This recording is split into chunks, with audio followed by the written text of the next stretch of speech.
Rotendao itu wilayah terluar. Guna menciptakan kader-kader yang memiliki kemampuan dan keterampilan teknis yang mumpuni serta kemuliaan pada integritas, 118 peserta mengikuti diklat teknis yudisial di Pusdiklat Mahkamah Agung, Kecamatan Megamendung, Kabupaten Bogor, Jawa Barat. Dari seluruh peserta itu, 80 diantaranya merupakan jurusita peradilan umum dan 38 peserta lainnya dari legal drafter di Mahkamah Agung. Para peserta dari legal drafter diberikan pengetahuan dan keterampilan bagaimana menyusun sebuah konsep pada sistematika yang berkaitan dengan perma, sema, dan maklumat Mahkamah Agung. Hal itu bertujuan agar terciptanya sebuah produk legal drafter yang sangat baik dari aspek formal maupun material. Dengan adanya kegiatan ini, jurusita peradilan umum di lapangan diharapkan memiliki kecerdasan dan integritas dalam keberanian, khususnya dalam hal untuk menyampaikan surat pemberitahuan atau pemanggilan sidang pemberitahuan putusan atau pemberitahuan atas penetapan sita dan pelaksanaan eksekusi.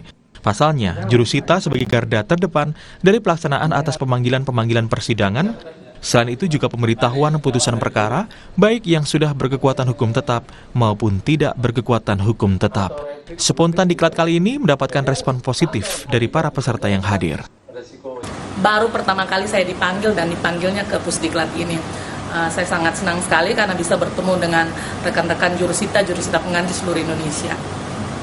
Pengalaman baru mungkin saya bisa bertemu dengan teman-teman yang ada yang seangkatan, ada yang tidak seangkatan, bisa bertemu seluruh Indonesia ya di sini. Terus kita dapat pembelajaran materi-materi yang mungkin ada yang kita belum tahu. Pelatihan teknis yudisial bagi panitra, bagi jurusita pengganti peradilan umum, ini banyak sekali sebetulnya diklat ini mengajarkan kepada para jurusita sebuah tentu saja semacam kayak kompetensi, ya, kemampuan agar jurusita di lapangan itu lebih memiliki satu kecerdasan, lebih memiliki integritas, tentu saja keberanian.